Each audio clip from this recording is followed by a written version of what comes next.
Welcome to episode number 315 of Category 5 Technology TV. It's Tuesday, October the 1st, 2013. Great to see you. I'm Robbie Ferguson. And I'm Rachel Shue. Rachel Shue! Yep. How you doing? Pretty good. Welcome to Season 7. Mm-hmm. Here we are, if you can believe it. Here we are, and here we go.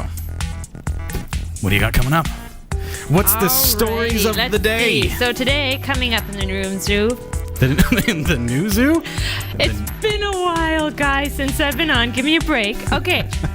Glasses that can translate a menu have been demonstrated. Now it's that food menu. What's wrong with this picture? 50 points to anyone who guesses. It's bright in here. Go ahead. Carry on. Okay, the ability to edit Facebook posts is a big concern. Dun dun. Ooh. And apparently they can charge cell phones with lightning now. Intriguing. And the first computer built entirely with carbon nanotubes has been unveiled. Doo-doo-doo-doo. So stick around. These are coming up later in the show. It is a viewer question extravaganza. We've got a full mailbag. We're going to be dumping it out and answering all your questions. It's going to be a great show. This is Category 5 Technology TV. Starring Sasha Dermatis,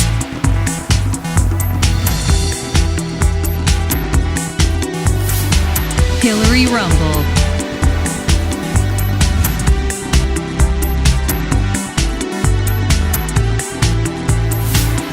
Krista Wells,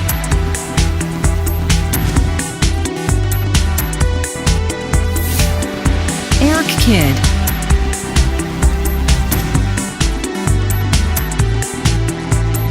and your host, Robbie Ferguson.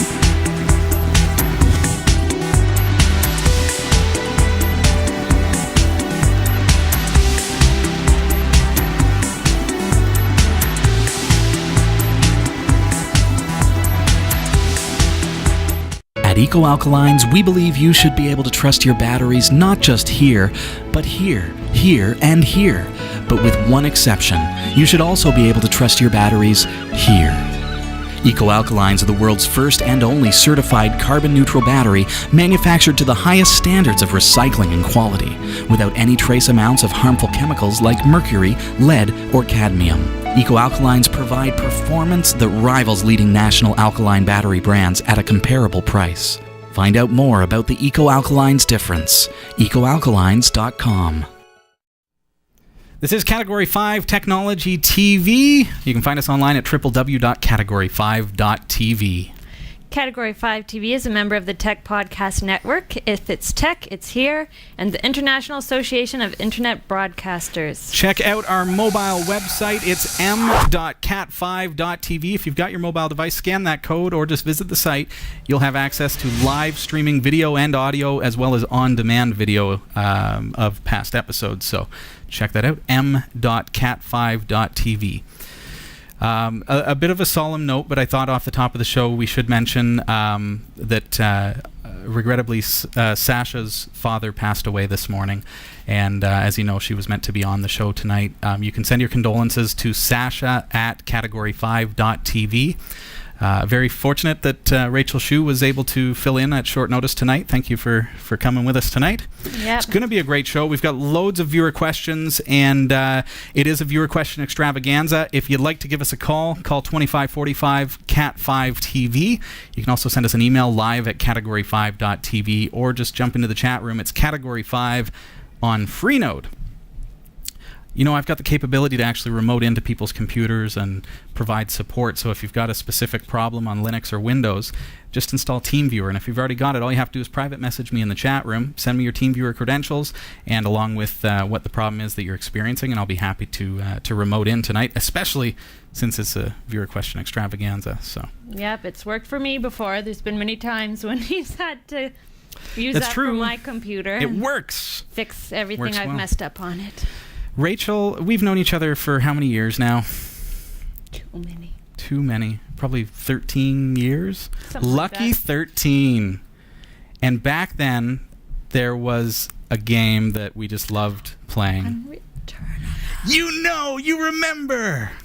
I had a conversation with Pyrus Rock on the interwebs this week, a couple weeks ago even, on Twitter. I had tweeted, I said, you know what, I just had a craving for Unreal Tournament. We used to have a server that we could connect in, and we had dozens of people at some times. Fly! We had lots of people that would play the game. Pyrus Rock said, I wish that I could do that, because back then, Unreal Tournament was compatible with Linux and Windows. And it's like, does anyone really have the disc anymore? Pyrus Rock said, he had the disc somewhere, but it's probably ruined by now because he was so young when he had it, and it's all scratched up and everything. So, Pyrus Rock, just a note. I was digging through the stuff that I have, and check out what I found. The real deal, in mint condition, Unreal Tournament.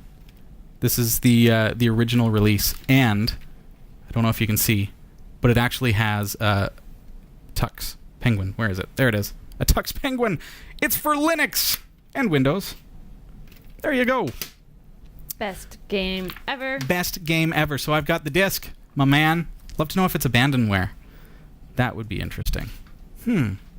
Folks, how's the video tonight? I'm curious to know. We've made a lot of changes here at the studio. Hopefully everything is running okay. We're gonna brave it tonight and hope for the best. Here is hoping. Alrighty. Oh, what else is there? What's this? Whoa, a gift. A gift that comes to us from Australia. What could it be? Not cookies, I asked. Are you sure? Yeah. Could it be cookies? Let's take a look. Watch, it's a cobra. Wouldn't that be neat? All the way from Australia. Oh, an Australian cobra. Neat. It was opened at the border. Canadian Border Services has opened this up. Investigated. Oh, what's this? I have sent you a care package from Melbourne, Australia. I've included some Vegemite and Outback barbecue sauce. The genuine stuff. When you try the Vegemite, please use very little, as it is very salty. Thank you for the warning. I would have put it on pretty thick. Ooh, looks like chocolate. Thanks for the warning. Yes. Okay. Next time, don't warn. That would have been hilarious. No pink rabbit ears. Still looking for a pink tutu, which I will send in another care package for Eric to wear on the show. Please say good day, mate, to Eric for me. I will. We'll throw another shrimp on the Barbie this weekend. Keep up the great work on the show, and thank you to all the co-hosts for the great job that you do on Category 5 TV. Okay, what do we got? A genuine care package from Melbourne, Australia. There we go. We'll clean that up later. Well packaged, sir. It's the interesting thing, I think, about having a global audience here at the show. Go to map.cat5.tv to see what it's all about. Is the cool stuff that you send us, of course. Outback Spirit, Outback Barbecue, Australian sauce. So there's like chilies and tomato, molasses, apple, hickory smoke, all kinds of stuff. Smells good. What does it remind me of? Barbecue chips. That's all right. Dressed Mesquite. No, it reminds me of mesquite barbecue chips, like the kettle cook. Very cool. Thanks, man. What do we got here? This is something that you can't get in Canada. So this is interesting to me. I've seen it online. It is genuinely Australian, is it not? Vegemite. The real deal. It's B vitamins. I had no idea. Made in Australia. I've heard of it, but no clue what it is. What is the stuff? I have no idea. I think it's like a yeast residue. It smells delicious. I just happen to have a piece of bread here, Rob Gore. It smells like Marmite, kind of. Maybe. Is Marmite like a weaker? He said really, really thin. Like a weaker version? Maybe, eh? Like that's our Canadian kind of... Okay. See how we do. Maybe you should try it first. Dun dun dun. Right from Australia.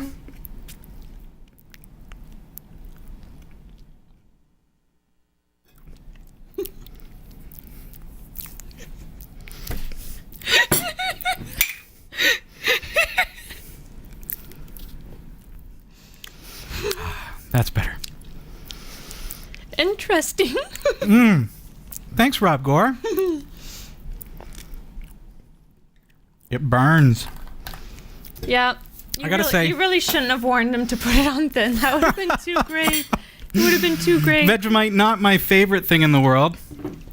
Interesting. Just don't be on a cooking show where they have.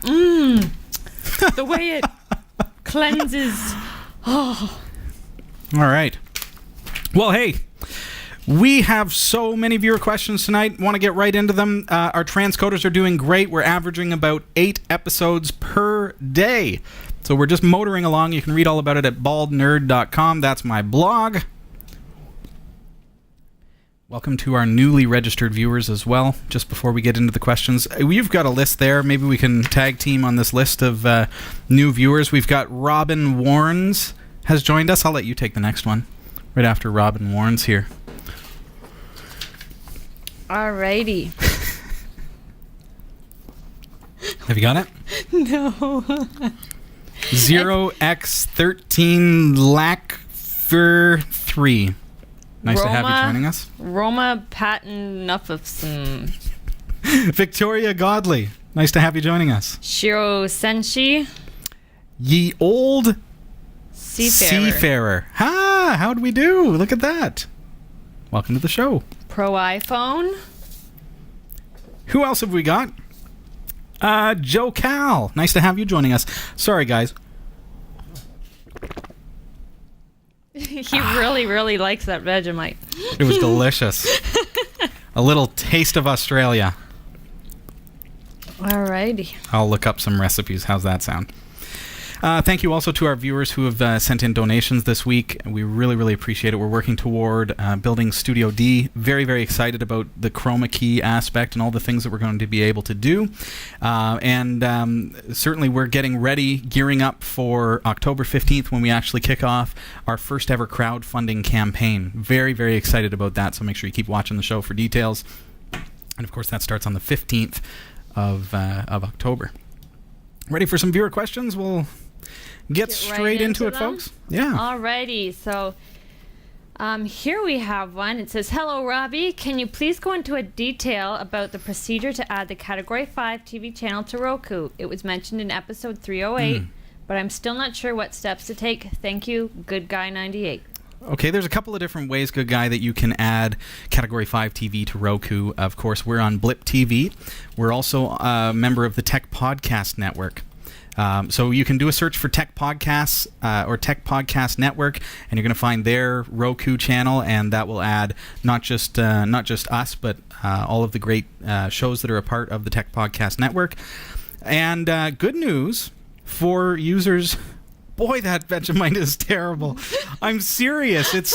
We should have done that at the end of the show. Someone send him some wasabi next time. I like Someone wasabi. from Japan. I do like wasabi. I'm just saying. Okay.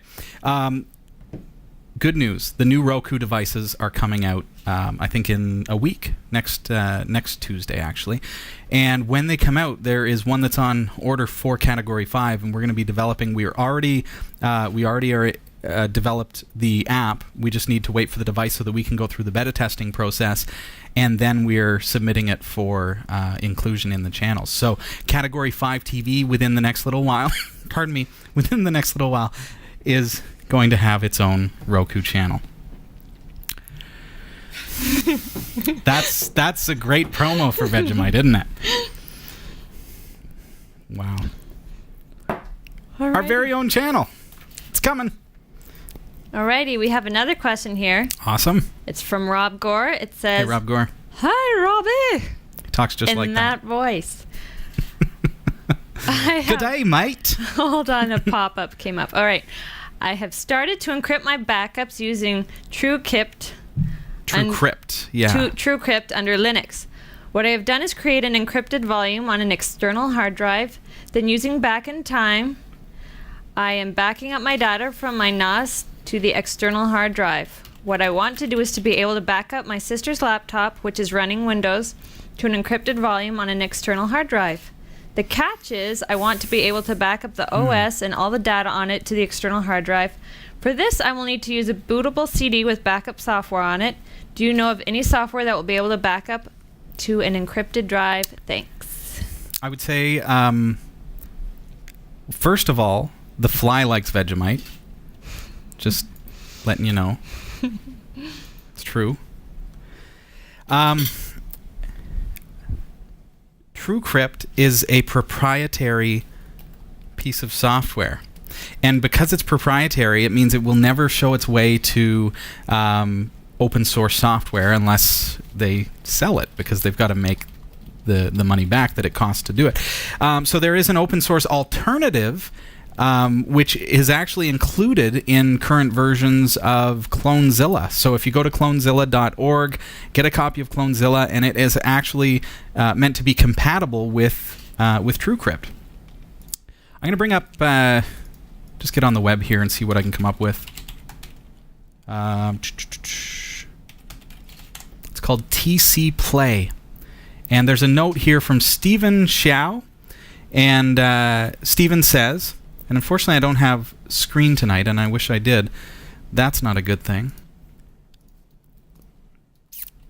Stephen says in this forum, I'm going to put a link for you, cat5.tv/tcplay, and just mentions how to use TC Play within Clonezilla in order to make that work.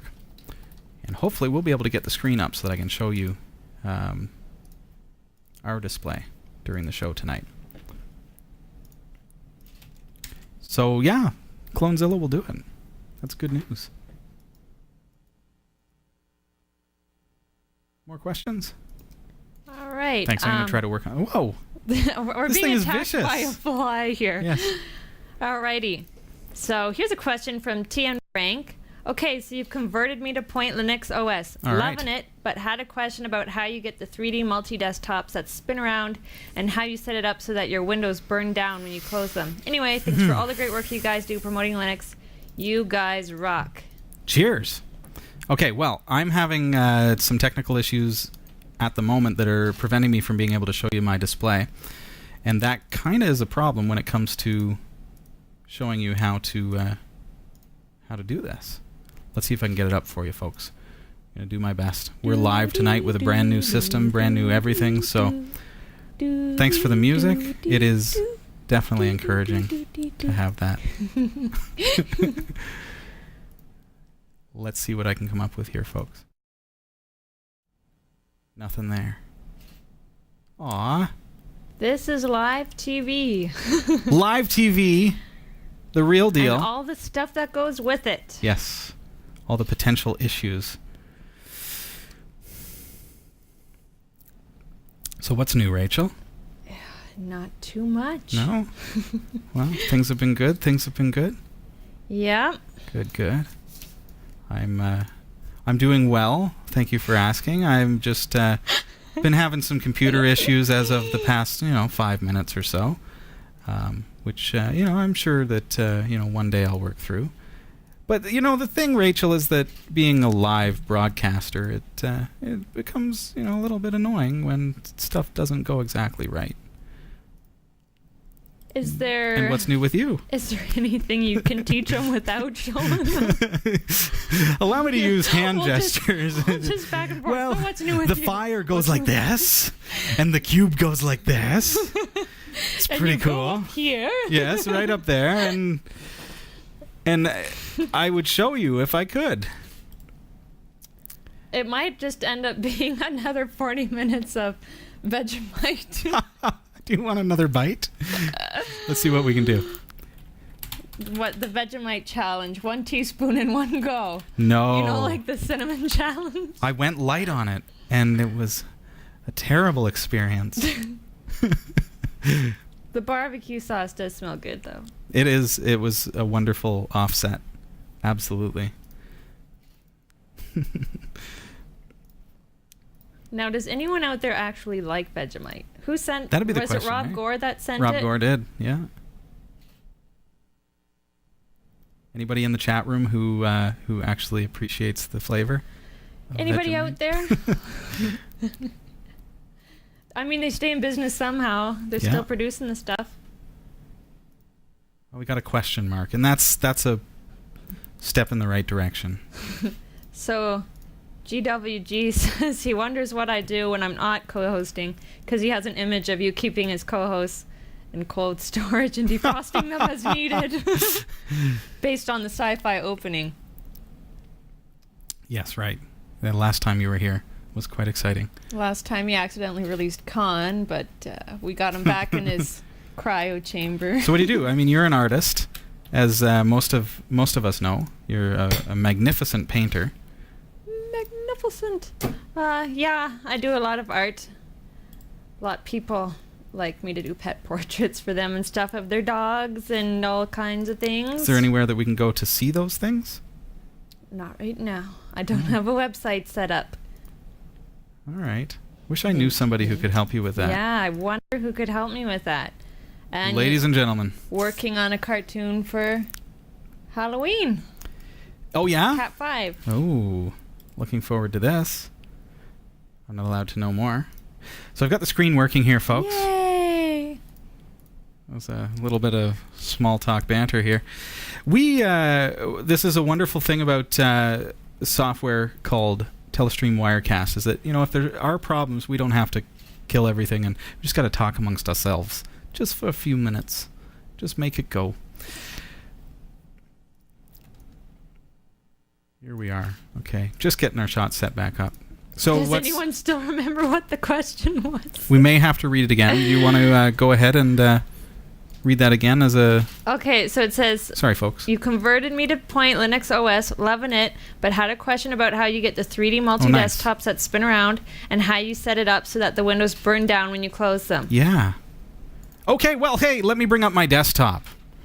And I'll reactivate Synergy on my broadcast system, and there we go. Once it connects, I can show you. There we go. All right. As Rachel says, that's live broadcasting, folks, and sometimes things don't go exactly right, but we're here to help you out with your questions, and even if there's a little bit of a glitch, we just appreciate you staying with us.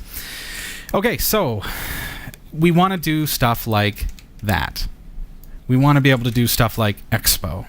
And you see the productivity here. I mean, we're getting ready for the news in a few minutes' time, and I've already got our news images up there on the far right. So productivity-wise, it's a great way to do things. I use this at work, and in a business environment, being able to have multiple desktops in such a sane, understandable interface, like being able to spin around a cube or a sphere or a cylinder, makes it work really, really well for... I'll stick one client's job on one screen. I'll stick another client's job on another, and my email on another.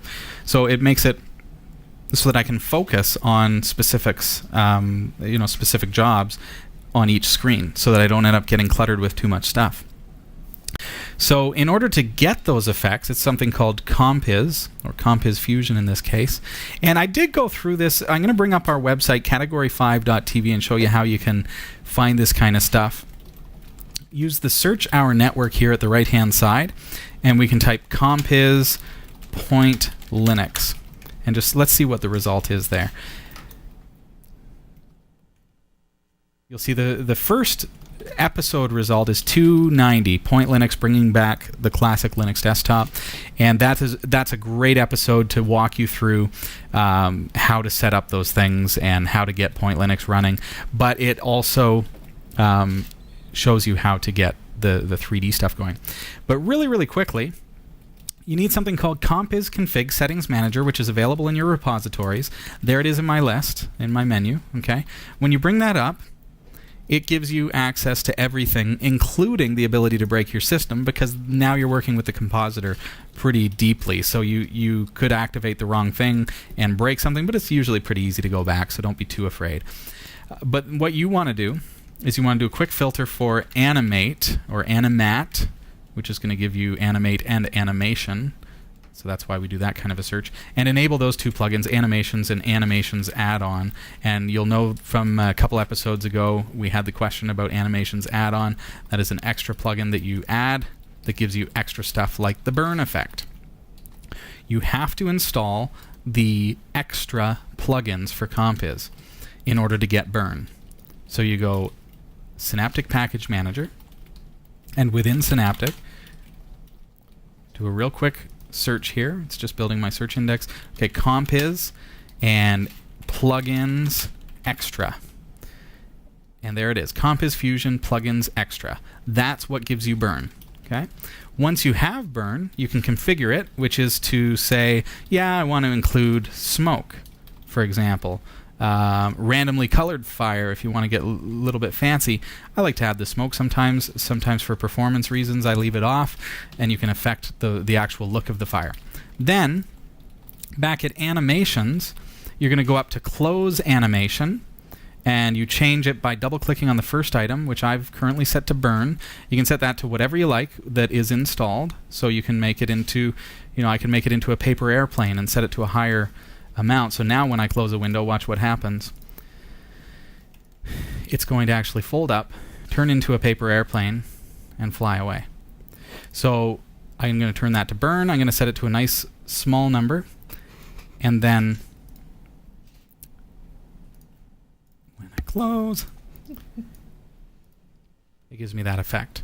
Okay, so your next question is how to actually do the spinning cube and that kind of effect, which I think is a very productive way to use your Linux desktop. And so we're going to type in for search simply CUB, and you'll see two things, desktop cube and rotate cube. So first of all, you obviously need to turn on desktop cube, and you can just turn it on. You don't necessarily need to change any settings. And you need to turn on rotate cube. Same thing. You don't need to necessarily change any settings. Then you hold in the Control and Alt key on your keyboard and click your mouse. And now you've got the ability to actually turn this thing. Also, you can hold Control, Alt, and use your right and left mouse button. That's how I usually navigate, because it's nice and quick. You can also push down, and that gives you this kind of expo wall that you can also navigate with your cursors, holding down the Control and Alt key on your keyboard.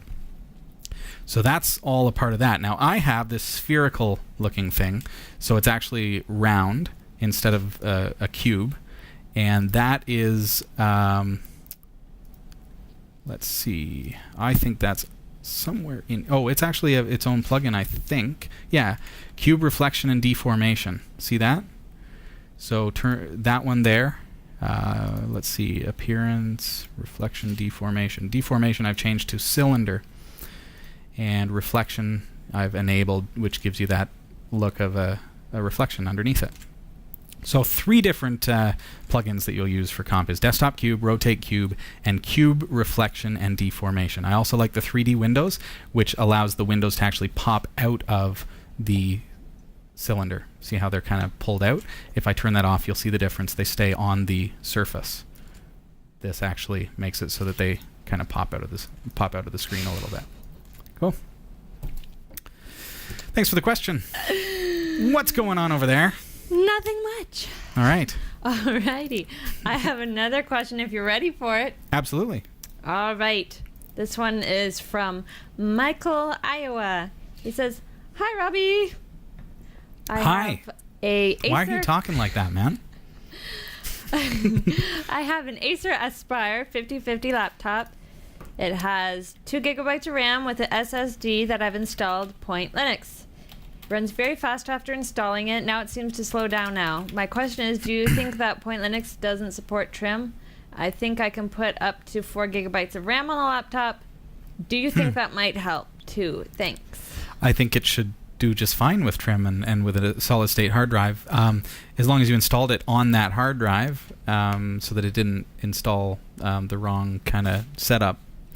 There are some things that you may want to do in order to get your Linux system to perform better with an SSD.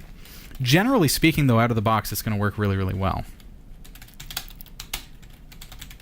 Let's see if I can find anything really, really quickly for you.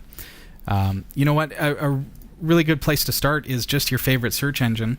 But Debian actually has a page on the kind of the optimum SSD optimization, which goes into details about different things that you might want to do with your system. With regards to trim, though, these days it's not as much of an issue as it used to be. Your drive is going to be a newer drive, and things are going to be supported by the operating system. Remember that Point Linux is essentially at its heart Debian 7. So if you're looking for help and you're wondering, is this supported? It really at its core is Debian 7. So does Debian 7 support trim? Absolutely. And that's what Point Linux is based on. So I don't think that that's the problem. Adding 2 more gigs of RAM definitely is going to make a difference.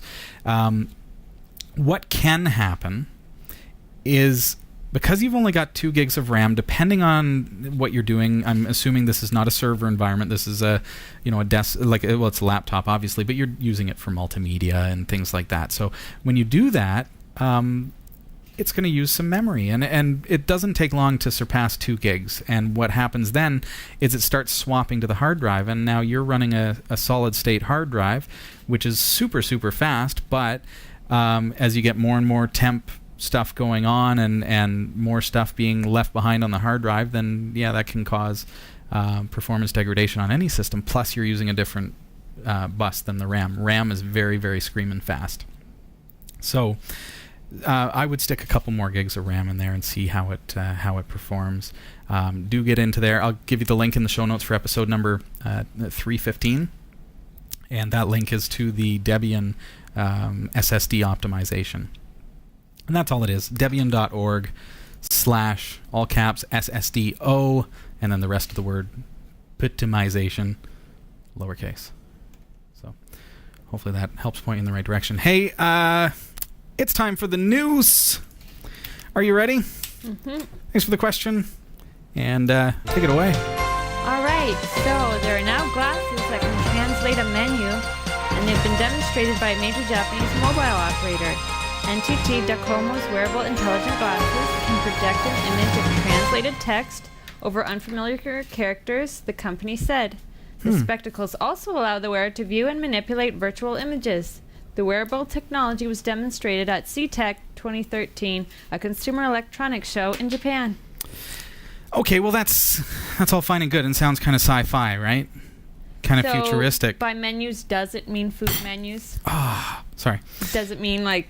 Yeah, like you go to a restaurant and it's like, what is this at the restaurant? What if you don't want to know what the food... But generally speaking, I mean, when you're traveling, sometimes people get in a little bit of a huff if you don't understand their language and stuff, and I don't know. Food allergies is an important one for sure. Perhaps, I mean, she's got some really cool sunglasses. And that's all good, but they look expensive.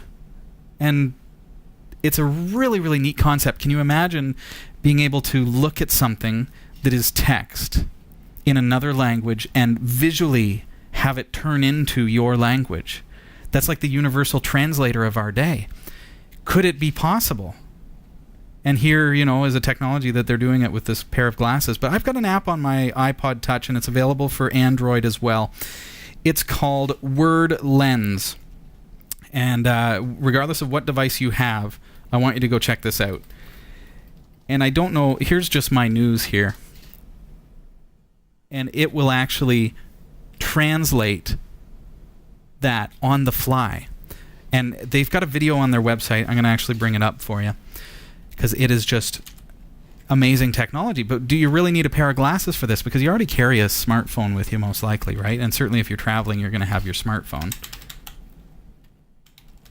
It's just called Word Lens. So the technology is already there. It's questvisual.com. And I just want to show you a real quick clip of this video. This is not any kind of infringement on copyright or anything. We just want you to know that this stuff exists, and this is real. But then you don't get to wear those big honking glasses with wires exactly. hanging out of them. And but with your cell phone, with this technology, with their software, it does that. And it works. I wonder how well it works, though, because if you go to like Google Translate and you ask them to translate, and it's woo. It may not be grammatically correct, but look at how amazingly it actually recreates the fonts and the colors even to make it work.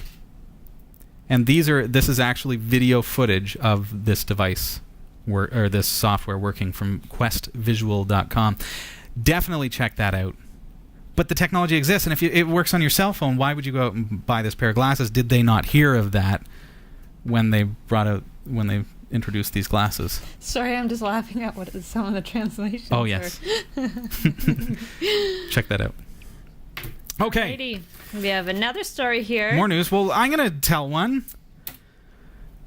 I thought you already did about the phone. No, I want to tell you about Facebook, actually. Alrighty. There's a new feature on Facebook, which is concerning some professionals. It allows people to edit their status after it's been posted. They call it stitch-ups. And experts are warning about the potential malicious use of this. Previously, an update would have to be deleted and reposted if you wanted to make any changes, no matter what they were. But when you do that, you would lose your comments and likes, obviously. The new capability introduced to help users correct spelling or grammar issues means posts can now be modified and their content changed, and the very people who commented or liked it are not notified. A spokesman for Facebook explained that the update was intended to help people address typos or autocorrect errors, but will not comment on the potential vulnerabilities. So what does this mean? I mean, let's look at this not as friends talking on Facebook, but as malicious, because people are malicious in this world, and there is malware, and there are marketing professionals, if you want to call it that, who make money by selling lists of email addresses that they've stolen off of servers.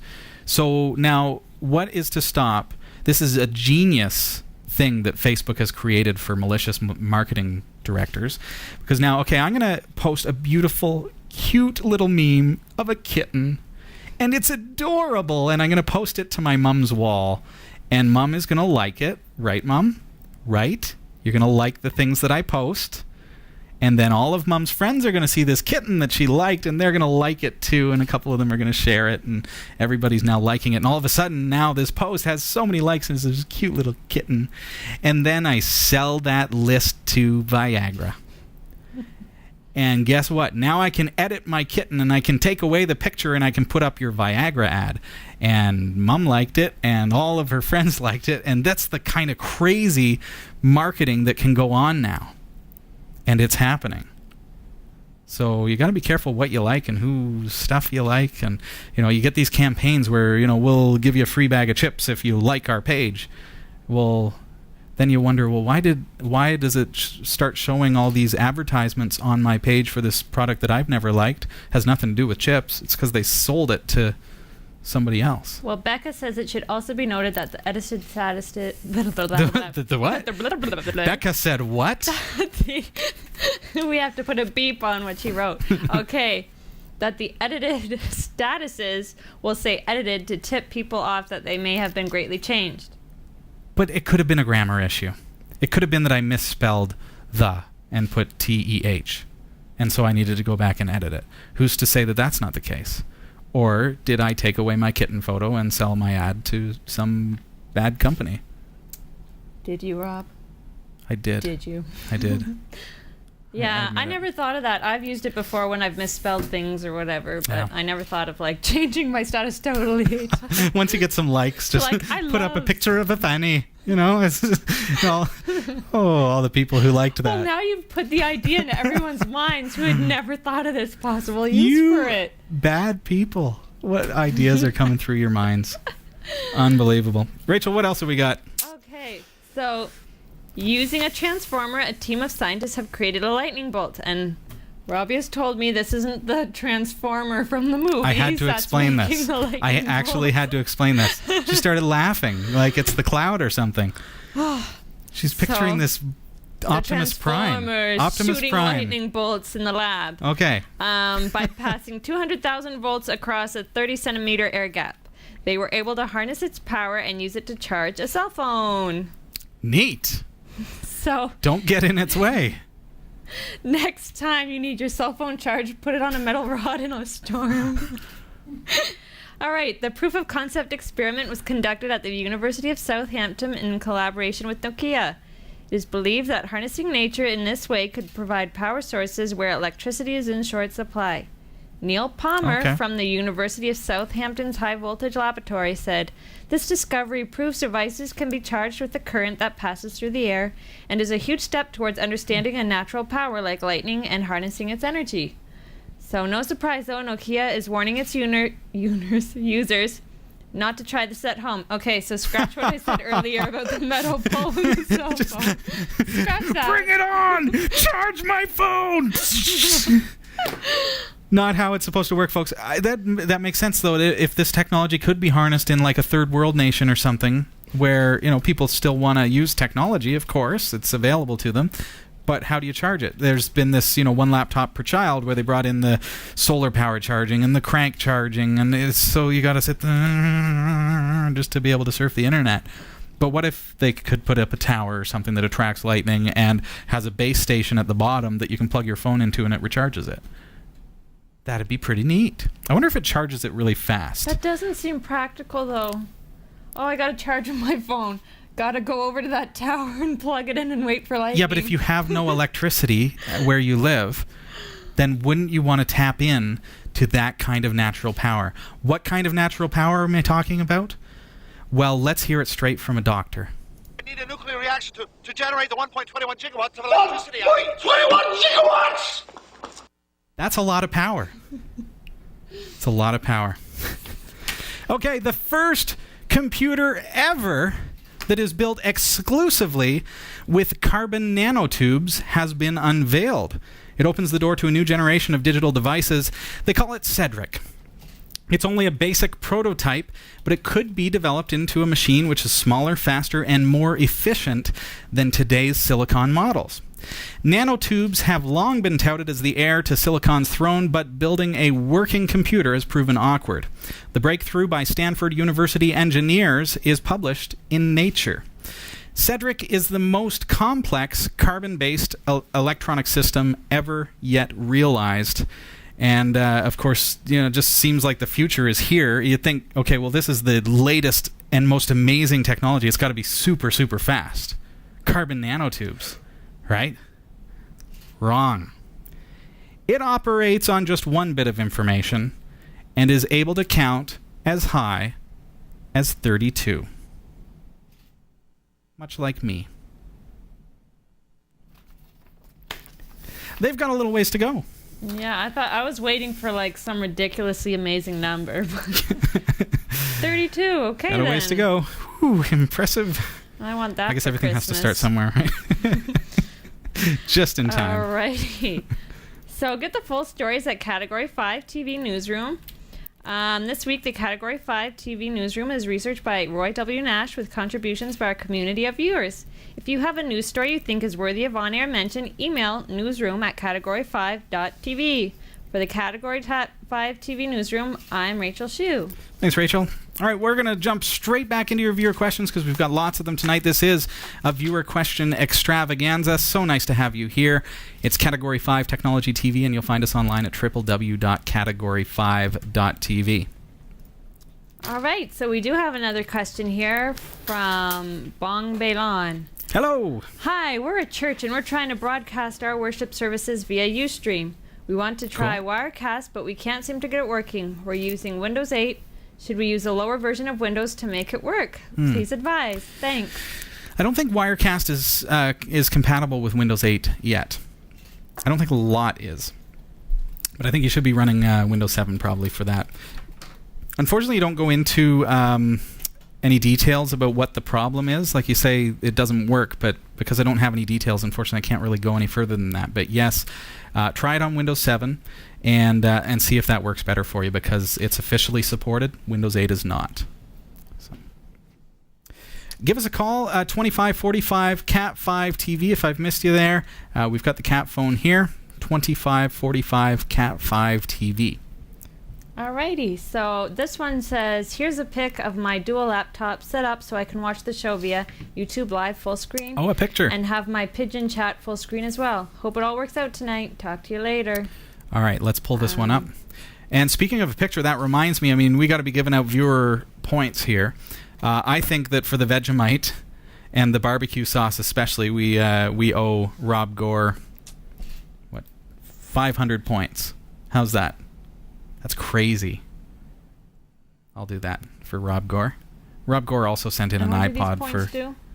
Viewer points allow you to win awards, which are virtual awards on our website, Category5TV, but also you can qualify for contests where you can win actual physical prizes, things like that, and it's all about the viewer points, how many points that you have. Every time you log in, you get 10 viewer points, and that builds up and builds up on your profile. You'll find out more by going to our website, Category5.tv, and go to the members section and look up all the members that are there, and you'll see how they're doing. So yeah, so if you ever want to send cookies, 500 points. There you go. Sorry, who was this? This is a picture, but I'm not sure who it was from. So Tien Frank. Oh, Tien Frank. Okay, I just want to bring this up. Okay, so this is the setup as they're watching Category 5 Technology TV, which we're going to give you 100 viewer points for. So if anyone would like to send us a picture of your setup, watching the show, there you go. That's pretty cool. 2 episodes. Simultaneously. I guess you'd use one for the chat and one to watch the show, but that's very, very cool. I guess that's what a lot of people end up doing, as you've got the chat room on one computer and the show playing on another, or maybe up on the big screen TV or something like that, which is kind of cool. Thanks for sending in the picture, and I'll look you up. TN Frank. If you're registered under that, I'll give you 100 viewer points. Alrighty, and here we have Dear Robbie and Rachel Shu. Hey. I have set up a Skype on Zorin 32 bits on an old laptop so that my parents can use it to talk to my brother. Cool. My brother wants to travel a lot, so use of the phone can be quite expensive. This is another way of keeping in contact with him. Some areas he travels are quite exotic. It works okay when my wife and I are talking between the laptop and her Zorin computer.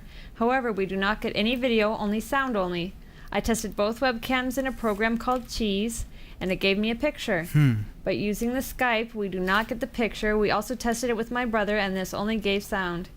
Can you please tell me how to get the video to work on Skype? Many thanks. All right. I've got one webcam plugged in. Because you've got 2 webcams, I wonder if that's causing any kind of an issue. That's what it sounds like. You've got 2 webcams, right? I'm going to bring up Cheese here. And this is going to be upside down for you.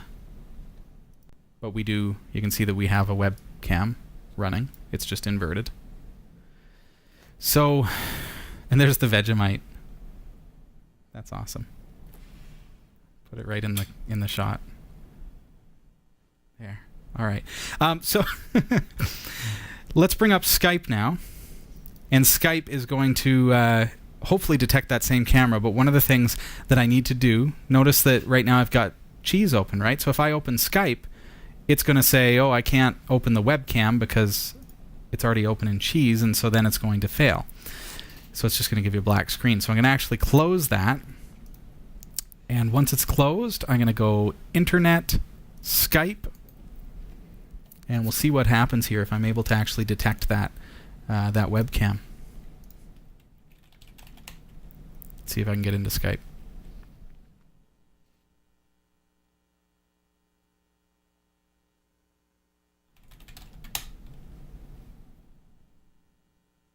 If I can remember my password. Why doesn't Skype remember my password? There we go, I'm in.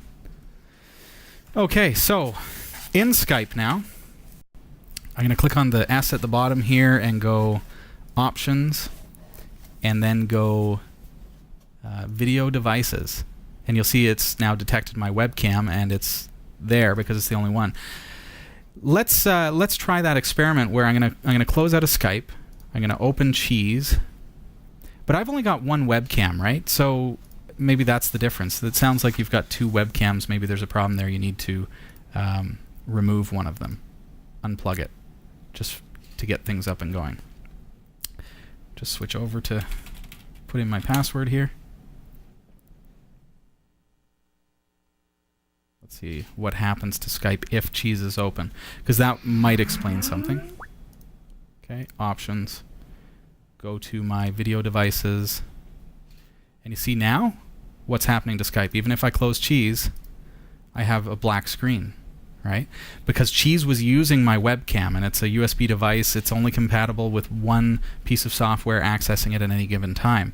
So if I had Cheese open or some other piece of software open when I launch Skype, then it would cause a problem. You might try closing Skype, closing Cheese, closing any devices or any software that's using your webcam, and then try launching Skype all by itself, and just see if that helps. And let us know. Alrighty, Hopefully it gives you a hand. just here in chat, Gwagard, I'm not sure how you pronounce what he wants to be called, but he says that your service provider won't let him call you. Says he has a blocked caller ID, and it blew his surprise call. 2545 Cat5TV. Come on, give it a try. Alrighty, so we have a viewer question here. It says, "Hi Robbie, I enjoyed the show, but I wish you had some more time for viewers from Germany." We got all the time in the world. Here we go. Germany, it's all about you. Or the one that has to go working in 4 hours. Oh. So this is the second time live with your show, and it's, as you say, awesome.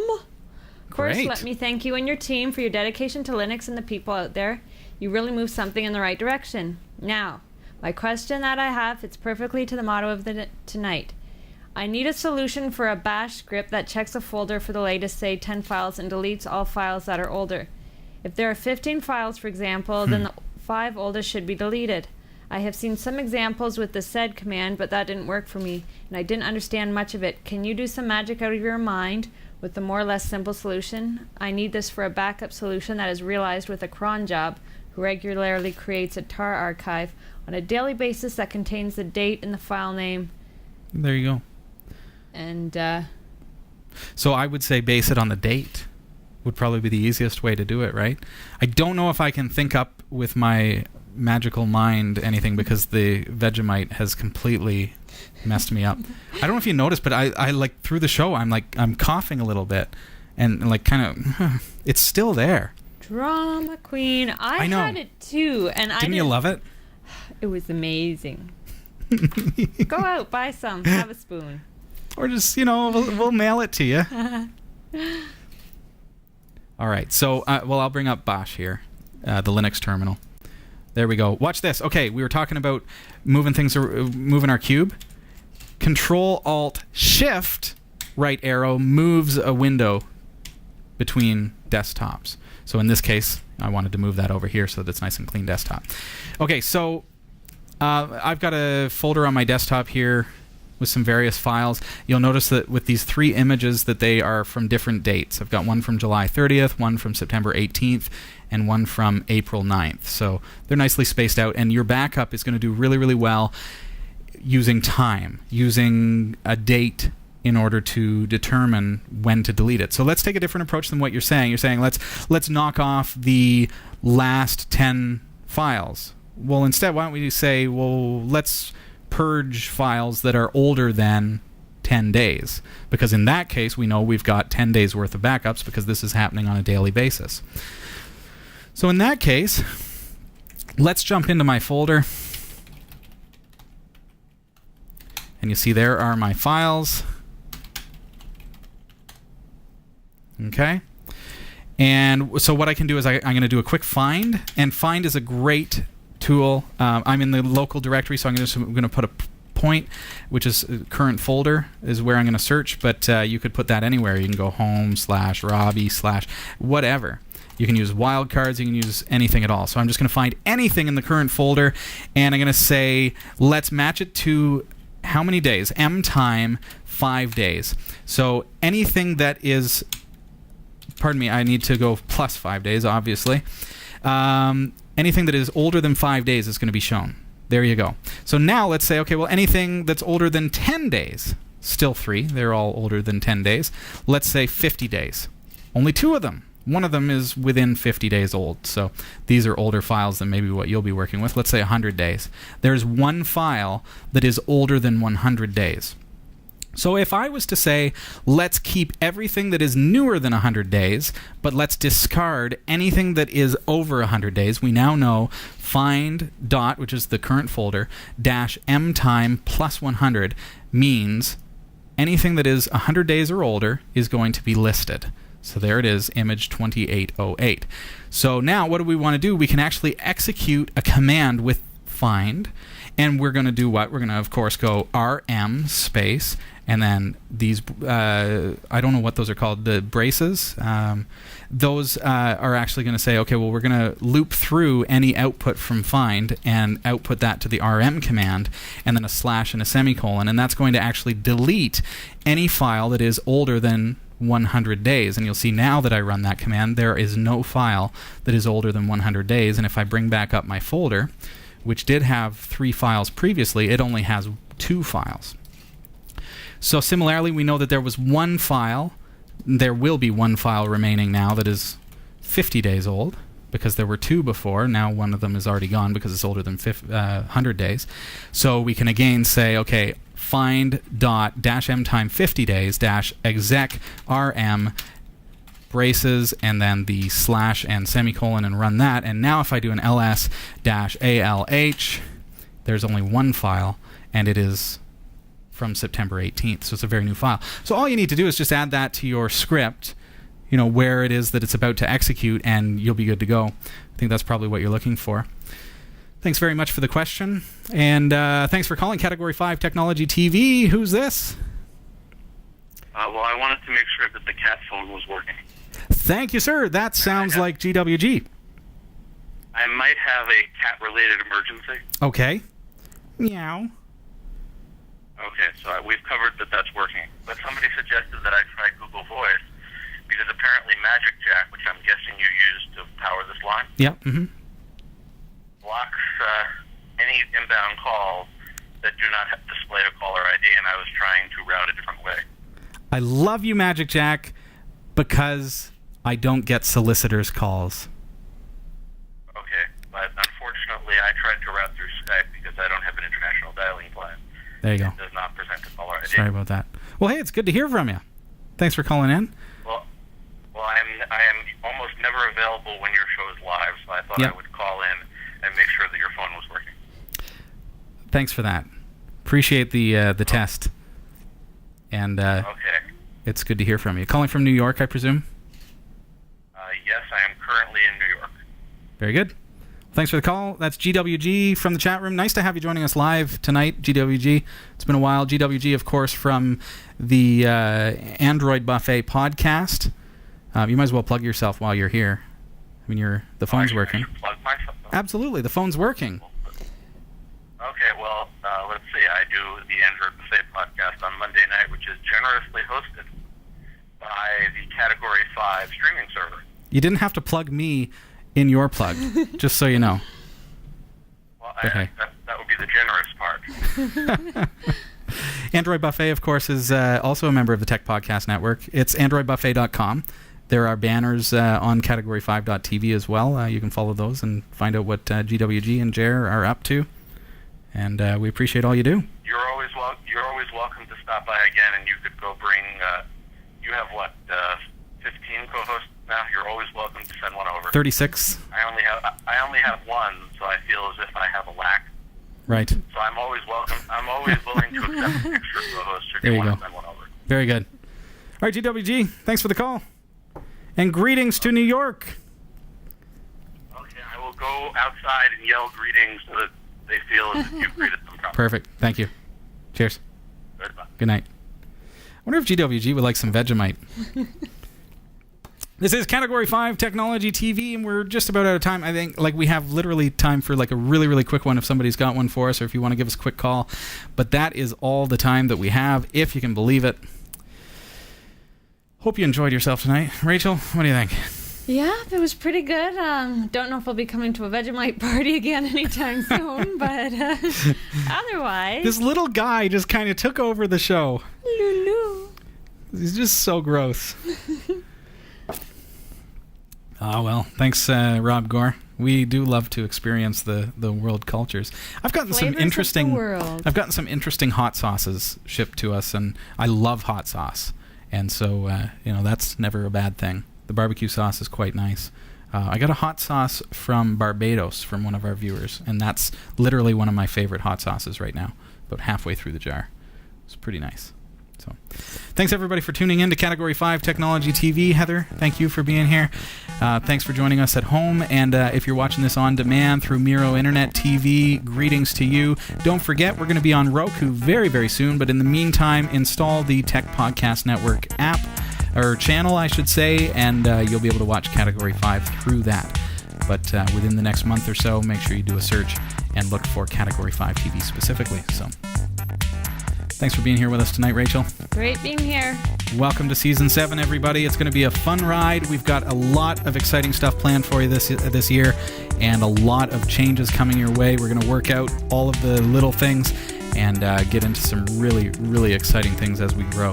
So thanks for joining us. Get the word out, category5.tv, and we'll see you next week. Bye-bye. We hope you enjoyed the show. Category 5 TV broadcasts live from Barrie, Ontario, Canada every Tuesday at 7 p.m. Eastern.